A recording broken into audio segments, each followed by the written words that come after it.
I hope that people can accept reality. And what makes this necessary in life is you can't really make a plan or move in the right direction if you can't accept reality of what's happening. And if you talk to other human beings on a regular basis, you're going to see times where they do not accept reality. And it is one of the roots of the problems that they're having in their life. Look, and this happens it can happen in all aspects of the world. It happens in combat, where guys will ignore intel that's coming in, or they'll ignore what the enemy is doing. They'll ignore significant gunfire because they doesn't fit with what they were wanting. So they don't accept reality. Happens in business, where people are looking at the market data. They're watching what some obvious move that the competitor is making, that clearly it's going to have an impact on their business, but they don't accept that as reality. They deny what's actually happening. So I think it's a good thing to focus on accepting reality. Just focus on that. It's a good thing to focus on. There's the thing. It's harder than you think it's going to be to accept what reality is. And that's because the reality that you think is what you think is reality. You see the little trick here, the little conundrum that we end up in? Yeah. The reason you think it's reality because you think it's reality. Yeah. It's the freaking Truman Show. Is that what it is? Yeah. The Truman Show? He thinks that's real. Mm-hmm. Until he realizes it's not, until he sees the little hole, he thinks it's real. Yeah. And that's where you might be in combat. That's where you might be in business. That's where you might be in relationship. You ever seen, this is a real obvious one, some guy's going out with a girl. Yeah, hell yeah. And clearly to all parties, this girl's not doing right by him. Yeah. Maybe she's cheating on him. Maybe she's treating him disrespectful. There's all kinds of things that she could be doing wrong. Yeah. And he doesn't see this as a reality. Yeah. He's not dealing with reality. Yeah. So there's a decent chance that whatever you think is reality is not. You are lying to yourself. Or, and by the way, you don't have to be actively lying to yourself. You don't have to actively be lying to yourself. You just might not see reality. I mean, imagine someone that is colorblind and they've never known it, right? Like you get people that want to join the military and they go to take the screening test and they fail the colorblindness test. And they don't understand. What's wrong? They didn't know that there was other colors out there. They didn't know that red and green were two distinct and separate colors. They didn't know that. To them, it kind of looked the same. Yeah. Or someone that's nearsighted or someone that's farsighted. You've seen the videos that they got now, the little, I guess they're not even clickbait. They're just algorithm magnets where they like put glasses on a little kid for the first time and they can see their mom's face, right? Yeah, yeah. They didn't think that wasn't reality. They thought that was reality.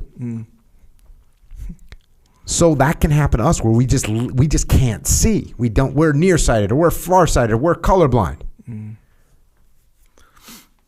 So we have to pay attention to that. And in order to overcome that, what we have to do is open up our minds. We have to open up our minds. You have to open up your minds, which is not easy because nature has trained you genetically and biologically to close your mind. That's what nature, that's what the world, that's what your instincts want you to do. Your instincts want you to close your mind because when you close your mind, you're safe. When you close your mind, you're secure. When you close your mind, you're protected. When you close your mind, you have control over what's happening. Mm-hmm. And you learn that at a young age. And you learn it over and over and over again. That there's risk to the open mind. That there's new ideas. That there's ideas that are contrary to what you've thought. That there's danger. So, on a short-term level, the open mind is harder. Because it's so much easier just to close the mind. That's why, tactically speaking, we close our minds. And it seems like it's better. We seem like we win that tactical war when we just close our minds. When the first time that someone had been studying karate for 24 years and got tapped out by a blue belt in jiu-jitsu, the easiest thing to do was just to close the mind and say, yeah, but I'm never going to the ground, or yeah, but that's not many people. Yeah, but it takes forever. The easiest thing to do is close that off. Protect the ego short term. The hardest thing to do is, there's something that I don't know that I need to learn. I need to get on that path. That's the open mind. The closed mind in jiu-jitsu is 20 years ago, foot locks are disrespectful, right? Yeah. Those aren't real attacks. That's a closed mind attitude. Instead of like, I just got tapped out by someone that did something to my leg. I should figure out what that is. That's what happened with John Danaher, right? Mm-hmm. He sees that Dean Lisch. Yep. He sees Dean Lisch getting people to tap by doing something to their feet, doing something to their knees, doing something to their heels. Mm-hmm. And John Danaher, instead of saying, we need to compete in tournaments where there's no foot locks, no leg locks. Instead, it's, this is a part of the game that I did not understand. I need to open my mind. So it is a fight to keep your mind open. You have to pry your mind open and you have to keep it open. Why? Because in the long term, in the strategic, the open mind is more adaptive. And the adaptive creature survives long term. Longer than a strong one. Look, it's stronger move short term to close my mind. It allows me to power through things. Mm-hmm. But the long term, the strong things that can adapt will lose. It's the same thing with ideas. You can have a really strong idea, but if you don't adapt that idea over time, it's going to end up being a losing idea. Adaptation means survival. Open-mindedness means adaptation. So that's what we need to do. Pry our minds open and keep them open so that we can see reality for what it really is. Or at least as close to reality as you can possibly get.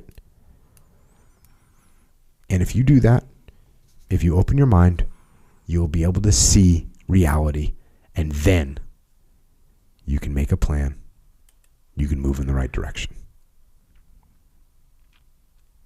So, there you go. Yeah, you really want to do that. Because there's so the expression reality check. Yeah, right? Reality check. Reality check is essentially when, and I'm not educating you, probably you know this obviously, but it's one of those things that comes from if you're not in touch with reality as much, and then you're forced to be in touch with reality all at once. Reality check. One big thing. That's a reality check. We support reality checks. Oh yeah, when needed, that's how. But look, if you're the receiver, you'd rather be in touch the whole time, so you don't suffer those checks. No, you don't want the check. Those checks kind of suck from time to time. I mean, they're useful, but you know what's more useful? Being in touch with reality the whole time. Keeping an open mind all the time. Yeah. Not having your mind get opened up. Yeah, forcefully or whatever. Forcefully, yes. By a reality check. Yeah. Yeah, good point. Good point.